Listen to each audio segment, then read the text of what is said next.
आप देख रहे हैं alert team news channel. Uttar Pradesh नगर निगम विकास प्राधिकरण एवं जल कर विभाग संयुक्त वाहन चालक कर्मचारी संघ के प्रदेश अध्यक्ष विनोद कुमार ने प्रेस वार्ता में जानकारी देते हुए बताया कि कानपुर नगर निगम से सेवानिवृत्त कार्यरत समस्त सर्वंगों को कर्मचारियों की लंबित समस्याओं से अवगत कराया कि कानपुर नगर निगम प्रशासन एवं शासन से 24 सूत्रीय मांगों को लेकर बैठक की संगठन के निर्णय लेते हुए 14 मार्च को एक दिवसीय प्रदर्शन अपने अपने विभागों में एक साथ दाहिने हाथ में काला फीता बांधकर संस्था हित में बिना कार्य प्रभावित किए अपने दायित्व का निर्वहन करेंगे। आज उत्तर प्रदेश संयुक्त वाहन चालक कर्मचारी संघ के केंद्रीय कार्यालय में जो कानपुर नगर निगम की स्थानीय समस्याएं हैं 2 साल से चल रही हैं, लंबित प्रकरण हैं, वो निस्तारित नहीं हो रहे, नगर निगम प्रशासन निस्तारित नहीं करा रहा है। मैंने अभी नगर आयुक्त महोदय को 1 तारीख को दोबारा मैंने रिमाइंडर के रूप में अनुस्मारक करके दिनांक 14 तारीख को मैंने रिमाइंडर दिया है कि माननीय मुख्य सचिव उत्तर प्रदेश सरकार का आदेश है कि आप महीने में कम से कम एक बार संगठन के साथ वार्ता करके कर्मचारी की ज्वलित समस्याओं को निस्तारण कराएंगे। ऐसा ये आदेश है मुख्य सचिव महोदय का। लेकिन कानपुर नगर निगम प्रशासन किसी भी आदेश को मानने को तैयार नहीं है।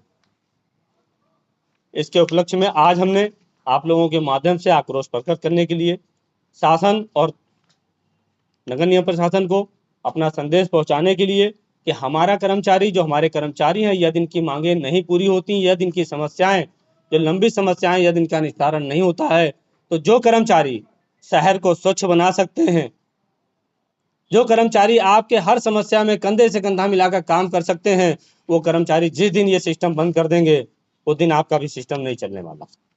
प्रमुख समस्याएं कौन कौन सी हैं? प्रमुख समस्या उठाने से पहले मैं एक और आपको मैं आकर्षित करना चाहता हूं कि फरवरी माह में हमारे 11 कर्मचारी रिटायर होते हैं, सेवानिवृत्त होते हैं अपनी सेवा काल पूरी करके, जिनमें से 7 सफाई कर्मचारी, 1 चपरासी, 1 वरिष्ठ लिपिक, 1 राजस्व निरीक्षक और 1 हमारे कोऑर्डिनेटर प्रीतम श्रीवास्तव जी सेवानिवृत्त होते हैं। लेकिन नगर निगम का प्रशासन किस रूप में कार्य कर रहा है, ये संगठन को पेपर के माध्यम से देखने को मिला। सफाई कर्मचारी जो प्रथम निर्माण करता है, वो झाड़ू लगाते लगाते उसकी जीवन उसका बीत जाता है, उसका लड़का आईएएस से डॉक्टर नहीं बन सकता, ना बन पाता है ज्यादातर। लेकिन प्रीतम जी रिटायर हुए हैं, मैं इनका भी सम्मान, इनका भी स्वागत करता हूँ, नगर आयुक्त साहब ने किया है। मैं पूछना चाहता हूँ आपके चैनल के माध्यम से कि प्रीतम जी को नगर आयुक्त महोदय जाके किताब देकर, चेक देकर सम्मानित करते हैं। उन हमारे सफाई कर्मचारी भाइयों जो 7 सफाई कर्मचारी रिटायर हुए हैं, उनको माला पहनाकर सम्मान क्यों नहीं दिया गया, उनको किताब क्यों नहीं दिया गया? उनका क्या दोष है? क्या उन्होंने नगर निगम में अपनी सेवा पूरी नहीं की? मैं प्रीतम जी के ऊपर नहीं सवाल उठा रहा हूं, मैं सिस्टम के ऊपर सवाल उठा रहा हूं जो नगर निगम ने, प्रशासन ने ये सवाल खड़ा किया। मैं माननीय मुख्यमंत्री जी से सवाल कर रहा हूं कि यहाँ के प्रशासन से वो पूछें कि इस प्रक्रिया का क्या अर्थ है और क्या मतलब है कि जिसका आदरणीय प्रधानमंत्री जी जो भारत देश के प्रधानमंत्री हैं, वो हमारे सफाई कर्मचारी भाइयों माताओं बहनों का पैर धोते हैं, उनका पूजन करते हैं। उन्हीं कर्मचारियों को नगर आयुक्त महोदय किनारे कर यहाँ के अधिकारी भ्रमित करके किनारे कर उनको हटा दिया जाता है। उनको ना चेक दिया गया, ना माला पहनाया गया। सीट पे बैठे हुए कर्मचारी को माला पहनाकर उसको चेक दिया जाता है, उसका किताब दिया जाता है, उसका साक्ष्य सामने आपके। ऐसा भेदभाव किए हैं। यह पहला प्रकरण था। दूसरे प्रकरण के ऊपर हम अगर आते हैं, मैंने 2023 से कर्मचारी की समस्याओं को लिए बराबर नियंत्रण पत्राचार हम कर रहे हैं। ये पत्रावली इतनी मोटी हो गई है पत्राचार करते करते। इस पत्राचार पे नगर आयुक्त ने सहानुभूतिपूर्वक दिखाई, संगठन के साथ बैठक करी और उन्होंने एक लेटर जारी किया और कहा कि सब अधिकारी तुरंत आपके कार्रवाई का निस्तारण करेंगे, मेरे आदेश को सब लोग देखेंगे। इस आदेश को कोई भी अधिकारी मानने को तैयार नहीं। मैं रिमाइंडर के ऊपर रिमाइंडर दे चुका, लेकिन कोई भी अधिकारी संगठन को ना तो बुला के वार्ता किया, ना किसी ने समस्या निस्तारण की। आज इतनी परिस्थिति खराब हो गई है कि स्थानीय निकाय के निर्देशक महोदय 91 करोड़ 5,39,106 रुपए उन्होंने जारी किया जनवरी में।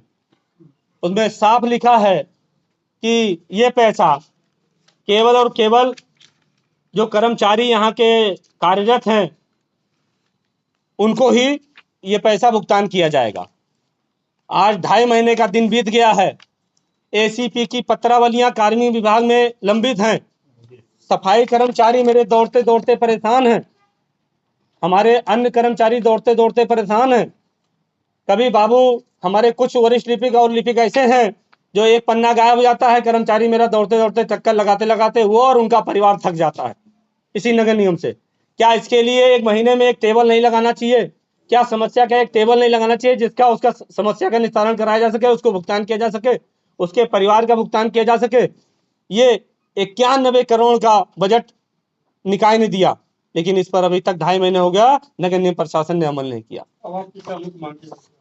हमारी मुख्य मांगे हैं कि हमारे जो ये पैसा स्थानीय निकाय ने जारी किया है, इस पैसे को हमारे नगर निगम के जो कर्मचारी हैं, चाहे वो मेडिकल का पैसा हो, एसीपी का पैसा हो या किसी प्रकार का भुगतान हो, चाहे आउटसोर्सिंग श्रमिकों के भुगतान के ईपीएफ हो या एसआई हो, इन सभी का भुगतान इस पैसे से किया जाए।